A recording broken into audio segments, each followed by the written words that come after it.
Hey guys, welcome along to a new episode of Sceammeupbotty. We're getting into the original Star Trek series, and yes, we're going to start off with The Cage, obviously, the original pilot of the show, which was not released on TV, interestingly, until 1988.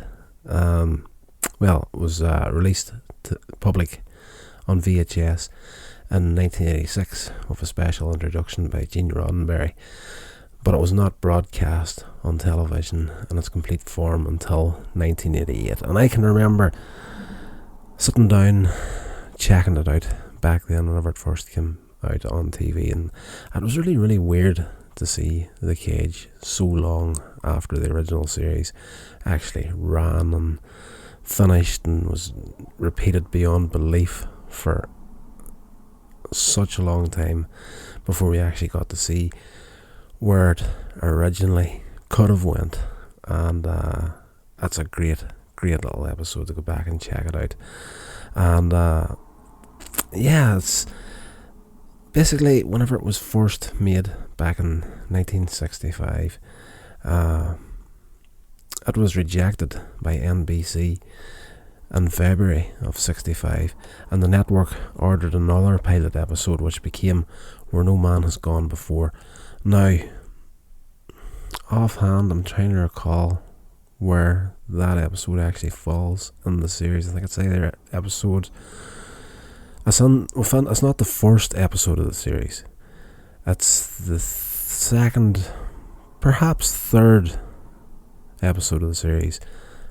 Might even stretch it to fourth, but it's definitely not at the beginning of the series. I've got no idea why they went with that run with the episodes whenever the original series was originally brought out, but it is what it is. And this, as you probably do know, is the first time we meet Captain Pike as the captain of the Enterprise. Jeffrey Hunter played Christopher Pike in this episode, and the only character to be kept on from that original episode was Leonard Nimoy as Spock. But Spock in that original pilot was a heck of a lot different than the Spock we actually got in the series. He was more human, more emotional within the episode, and in all fairness, the changes that were made whenever the pilot was rejected and they ordered the new pilot to be made, there's not a huge amount of changes, but it's just amazing how so small changes could make such a difference. Like the Enterprise is pretty much the same. It's more in The Cage. You kind of get the feeling that Starfleet, or whatever the Enterprise was part of in the original plan of the thing, was almost a little bit more military than exploratory. Again, a lot of this is going back to just trying to remember the episode, because I didn't actually get a chance to sit down and watch it over again. Basically, in the episode, the Enterprise, under the command of Christopher Pike, receives a distress call from a fourth planet of the Talos star group. Now, if you've known Star Trek Discovery at this point, season 2, we get, spoilers if you haven't seen it, we do actually get a version of Pike, and the Talos star group comes into play in that series as well. A lot of fan service, and yes, so well done. Like, just to get it out of the way now, I am right in the ballpark of classic Star Trek, the original series, Next Generation, DS9, Voyager. Love all that stuff. And it seems that in the minds of a lot of people, you can't be one or the other. That's weird. Like a lot of the classic Star Trek fans, from what I've been seeing online, have really taken a dislike to the new shows. But for me, I tend to take pretty much everything that I hear online with a huge pinch of salt. Because, if you want to have a popular YouTube channel, for example, tends to be more on YouTube than in podcasts, in my experience. If you want to have a very, very popular YouTube channel, you're into the pop culture stuff, you crap upon absolutely everything. Like, there's a lot of those channels that just, I'm not going to say any names because I don't want to be that guy, but there's a few channels I was watching for about a year and a half, and I just had to stop watching them, unsubscribe, leave them where they're at, because the hosts of these shows were literally, a new video would come out and it would be a clickbaity title, really pointing into something that was happening, and literally every video they put up for a year straight was, knocking stuff. It wasn't giving anything the props that it deserved.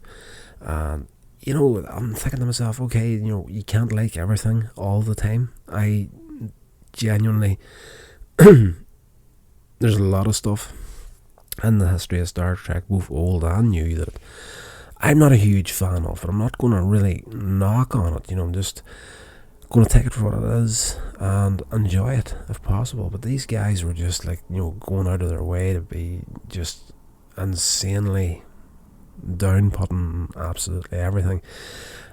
And in doing that, your channel does tend to grow a lot quicker. I have noticed that in the past. Like, I've done YouTube for years now, and one of the last channels that I had going, I noticed that I used to let my emotions get the better of me from time to time, and I would notice, like, I would do a heck of a lot of motivational stuff, trying to uplift people, and you'd be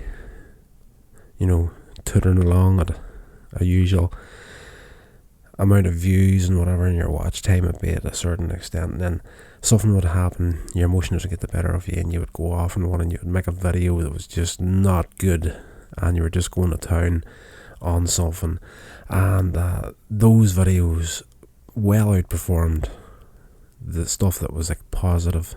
The negativity was just like, people love negativity.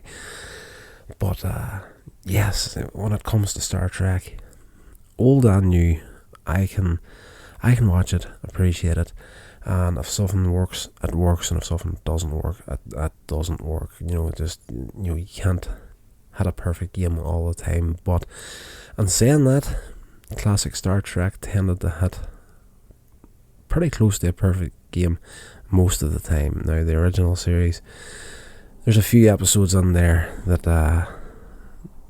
have their problems, and we'll get to that in due course. But we've talked long enough about that nonsense. Let's get back into the episode.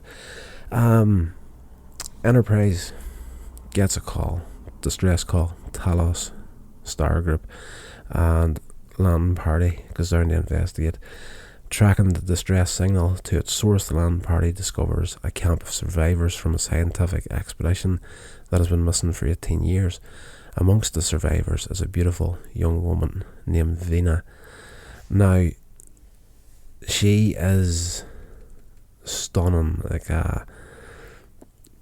Susan Oliver plays Vina in this episode. There's something about her eye colour alone that just is captivating.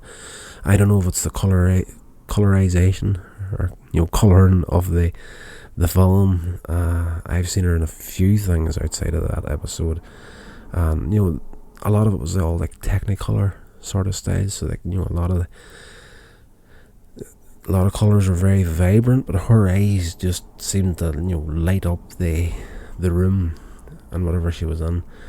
Absolutely beautiful woman.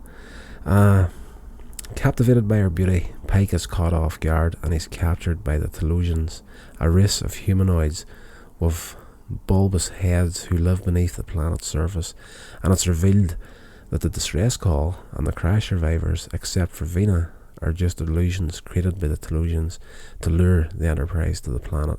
While imprisoned, Pike uncovers the Telosians' plans to repopulate their ravaged planet using him and Vina as breeding stock for a race of slaves. The Telosians use their power of illusion to try and impress Pike and Vina and present her in various guises and settings. First as a Regalian princess. Regalian? I probably said that word completely wrong. I wrote it down thinking, okay, I can say this, but you know, my England isn't too good. A loving, compassionate farm girl.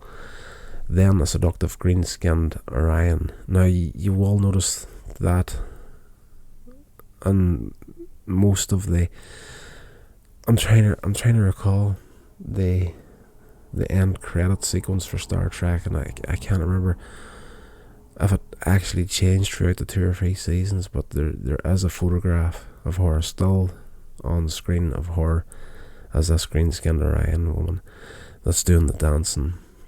Pike resists all forms after an earlier landing party failed to gain entry from the surface. 6 members of the Enterprise crew prepare to beam into the Telosians' underground complex, but only Pike's first officer and yeoman, both women, materialise in Pike's cell to offer further temptation. By then, however, Pike has discovered that primitive human emotions can block the Telosian's ability to read his mind, and he manages to escape to the surface of the planet along with the 2 members of his landing party.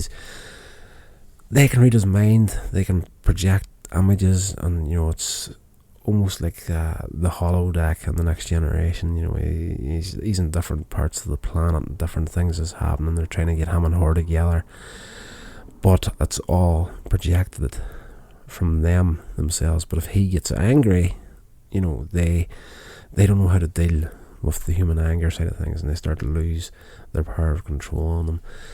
The Telosians confront Pike and his companions before they can transport back to the Enterprise.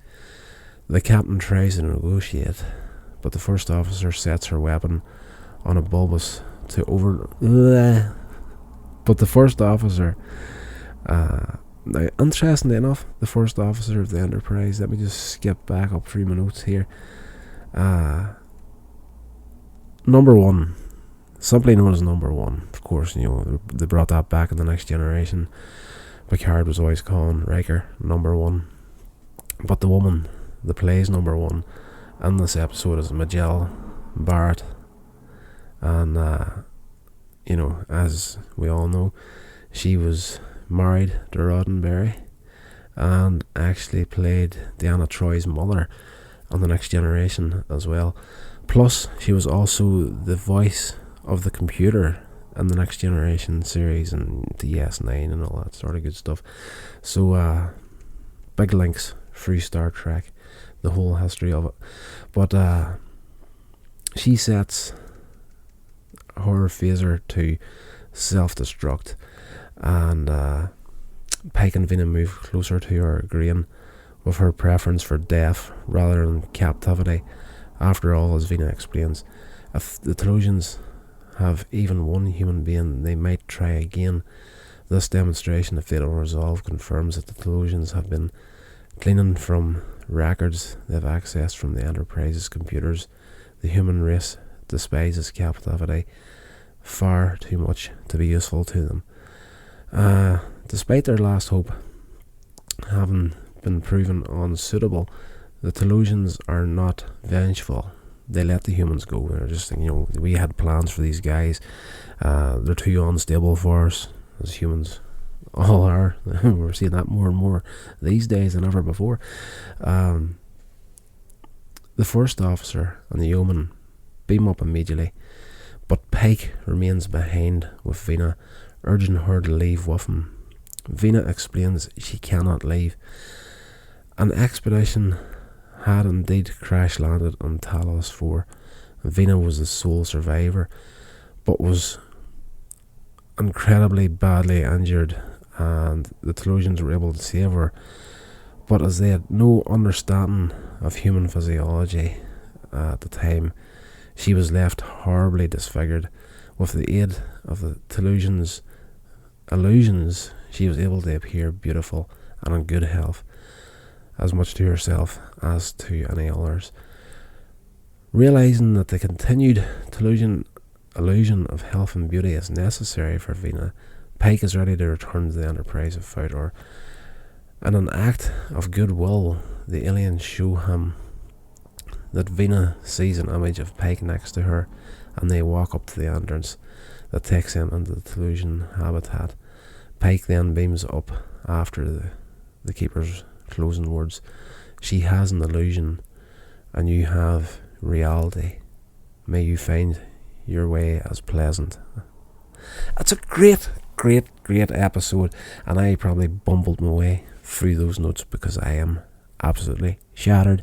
I need a mountain load of sleep, but I was promising you guys that I was going to get episodes out every Tuesday and Thursday, so I'm not breaking that promise. I'm going to batter on through, and please bear with me when I get a little bit better at this.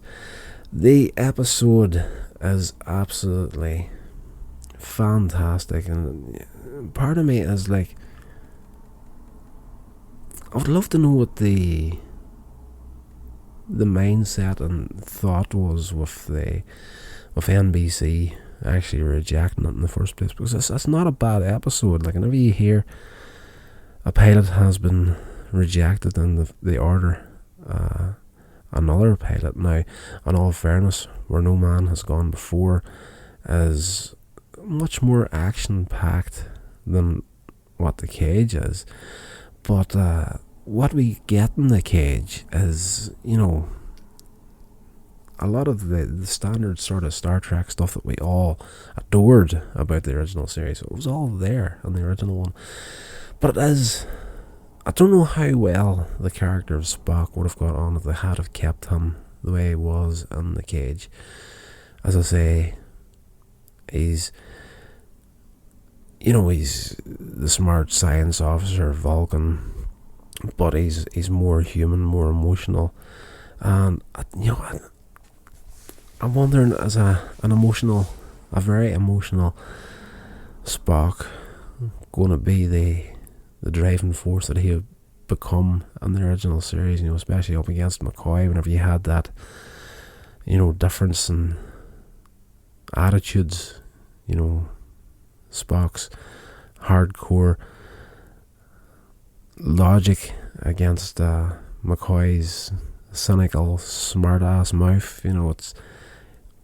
I just don't think it would have worked, and probably, it probably was a good thing that they did reject it and we got that little change up before we actually got to the original series. So it is what it is. It was very, very interesting to check this episode out. Now, when you're checking this out, I do believe, unless it has been upgraded now, I'm watching the Star Trek shows on Netflix at the moment. You've got the original series is on there, Next Generation, DS9, all the classic stuff is up there.